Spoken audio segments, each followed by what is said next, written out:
Sir government की तरफ से नुमाइंदे आते हैं, कोई भी मिनिस्ट्री से आके कोई भी मिनिस्टर आके कह दिया था कि सिचुएशन का हमें पहले से पता था, इकदामात किए जा रहे हैं, इमरजेंसी नाफिज कर दी गई है और जी हालात का सामना। एक बात मैं और आपको बताऊं, ये जो वफाकी वज़रा आला हुक्काम दौरों पे आते हैं ना, तो इससे कोई इमदादी कामों में मदद नहीं मिलती, इससे रुकावट पैदा होती है, इसलिए कि वो पूरे ताम झाम से आते हैं। तो आगे प्रोटोकॉल की गाड़ियाँ नीचे, अच्छा फिर जो लोग इमदादी कार्रवाइयों में मसरूफ़ होते हैं वो उनके प्रोटोकॉल में लग जाते हैं। क्या करते हैं वो आके, वो सामने एक कार्ड सा लगा हुआ है उसके आगे खड़े हो जाते हैं। अभी हमने देखी ये सिचुएशन, वो ऐसे ऐसे ऐसे ऐसे उसको करके बता देते हैं, वो मीडिया के सामने आ जाते हैं, ओ जी बहुत पानी आया है जी, 1992 के बाद हुकूमत इकदाम उठा रही, इंशाल्लाह ठीक हो जाएगा, अल्लाह हाफिज़। 6 गाड़ियाँ। अच्छा मैं पिछले दिनों सतलुज गया कसूर, यकीन करें 50 गाड़ियों का काफ़िला था सरकारी, और मैं सोच सोच के हैरान हो रहा था कि ये क्या करेंगे वहाँ पर जाकर। रास्ते में लोग मजाक उड़ा रहे थे लोगों की तो रसाई उन तक पहुँच नहीं है, पहुँच सकते। और यहाँ शादरा के मुकाम पर ये देखें DS एंजिन लगी हैं पीछे इतने। मुझे ये बताएं कि यहाँ पर कोई बस्ती है जहाँ पर इमदादी काम होना है? यहाँ पर क्या है कि ये जगह बनाई है, आप आई हैं, दूसरे कैमरामैन आए हैं, सारे मिनिस्टर्स यहाँ, भाई नैनाकोट जाएं ना, जसड़ जाएं, शकरगढ़ जाएं, जफरवाल जाएं, पसरूर जाएं, और प्रोटोकॉल के बगैर जाएं, एक एक दो गाड़ियाँ लेके जाएं। एक तो मुसीबत के मारे लोग, ऊपर से हम उनको एहसास कमतरी में मुब्तला कर देते हैं, हम जाके ऐसे बिहेव करते हैं जैसे वो हमारे ग़ुलाम हैं, हमारे मोहताज हैं, हालांकि वो हमारे शहरी हैं। सो ये ना बस आवे का आवा ही बिगड़ा हुआ है, ये ऐसे ही है। जैसे कि अभी रेस्क्यू ऑफिसर मेरे साथ मौजूद थे, मैं राउंड लगाने गई तो सर वहाँ पर अभी भी बिल्कुल मतलब देखा जाए तो जो ज़मीन से थोड़ा ही पानी जो है वो नीचे, वहाँ पर बड़ी तादाद में मवेशी अभी भी बंधे हैं। मैंने पूछा कि सर अगर आप लोग रेस्क्यू करें, आसपास की आबादी में भी मुझे मवेशी नज़र आ रहे हैं उस साइड पे, तो आपने इनको क्यों नहीं अलर्ट दिया? जवाब उन्होंने ये दिया कि जी यहाँ पर ज़मीनी रास्ता मौजूद है, तो जैसे भी कोई ऐसी अलार्मिंग सिचुएशन आएगी तो उनको बता दिया जाएगा और वो चले जाएंगे।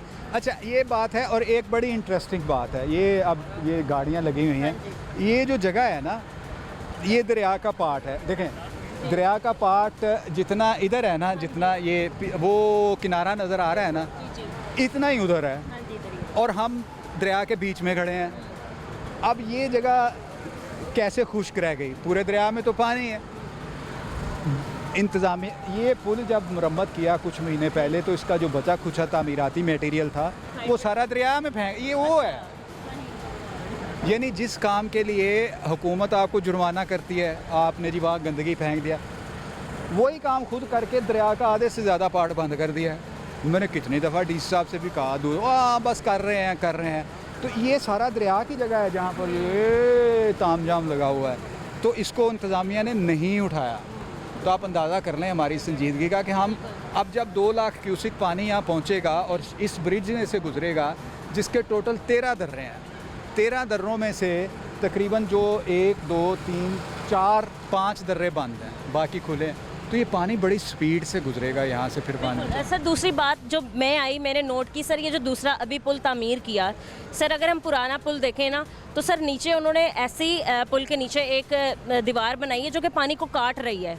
सर आप भी पीछे जी ये बनाए, ये बड़ा मुझे मतलब तशवीश में मैं आ गई, किसी तो पानी का बहाव और तेज़ हो रहा है, वो काट रहा था पानी जब स्पीड में आ रहा है। अच्छा यहाँ तो इतना ज़्यादा कटाव नहीं है, जब आप पीछे जाते हैं ना, जहाँ पर पानी किसी जाके, यानी अगर पानी आ रहा है तो आगे से उसको टर्न लेना है, टर्न लेगा ना, तो जाहिर है पानी का जो प्रेशर है वो सामने वाली जगह को भी जाके लगेगा।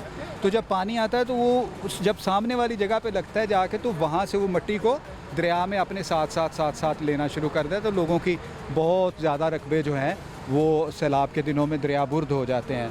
और ये हम सबको पता होना चाहिए कि मानसून के दौरान, मानसून से पहले बता दिया गया था कि इस मरतबा मामूल से बहुत बारिशें होंगी, सैलाब आएंगे, खुदा का वास्ता कुछ कर लें तो आप मुझे बता दें, अगर हमने कुछ किया है आपके इल्म में हो तो हमें बता दें।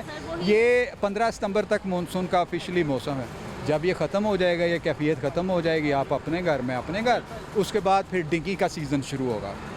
सर वो क्या सीज़न? डेंगी मतलब, अच्छा डेंगी, डेंगी का सीज़न शुरू होगा।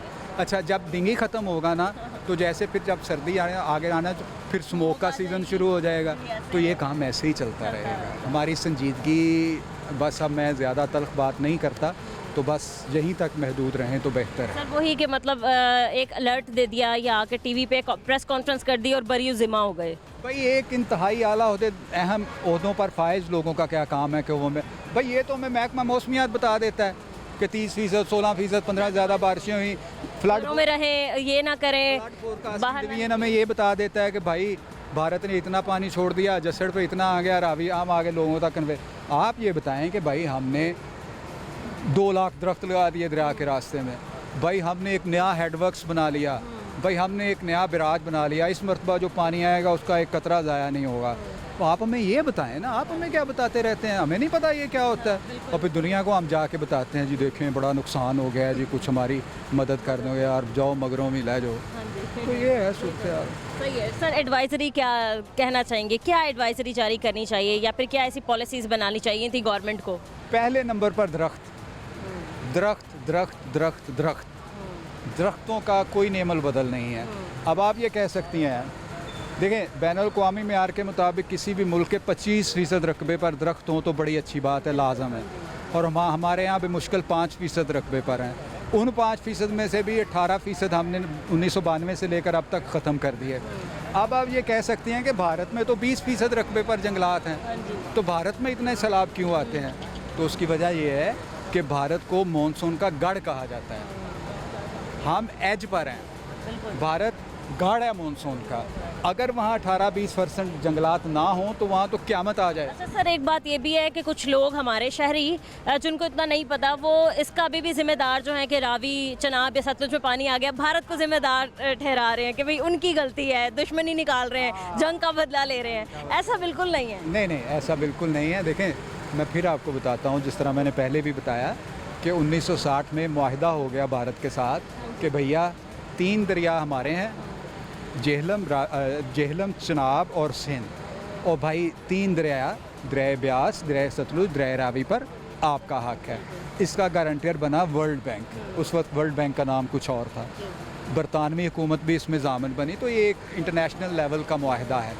अच्छा, अब आप कहेंगी जी कि 60 में मुआहिदा हुआ तो पानी 30-40 साल से क्यों कम? इसलिए कि तब भारत के पास इतनी कैपेसिटी नहीं थी। आहिस्ता आहिस्ता आहिस्ता आहिस्ता उसने सतलुज पर, ब्यास पर, रावी पर डैम्स बनाए, हेडवर्क्स बनाए, बिराजिस बनाए। और जब 2-3 साल पहले उसने शाहपुर कुंडी डैम बनाया इस पर, दरिया रावी पर, तो तब भारत मुकम्मल तौर पर इस पोजीशन में आ गया कि वो रावी का मुकम्मल पानी खोल सके। उससे पहले क्या होता था कि जब थेन डैम के गेट सालाना मरम्मत के लिए साल में 2 मरतबा खोले जाते हैं मरम्मत के लिए, जिन पंजाबी कही थे ना इस तरह ही कपड़ा झाड़ पूछ करना, तो जब वो गेट खोले जाते थे तो कुछ थोड़ा बहुत पानी रावी में आ जाता था। अब जब वो गेट मरम्मत किए जाते हैं तो जो पानी रावी में आता है वो आगे शाहपुर कुंडी में स्टोर कर लेते हैं, उसको खोलते हैं तो माधोपुर में उसको, तो इसलिए अब यहाँ पर पानी का एक कतरा भी, और यही सूरत हाल सतलुज की भी है, तो इसमें वो मतलब हक में जा रहा है।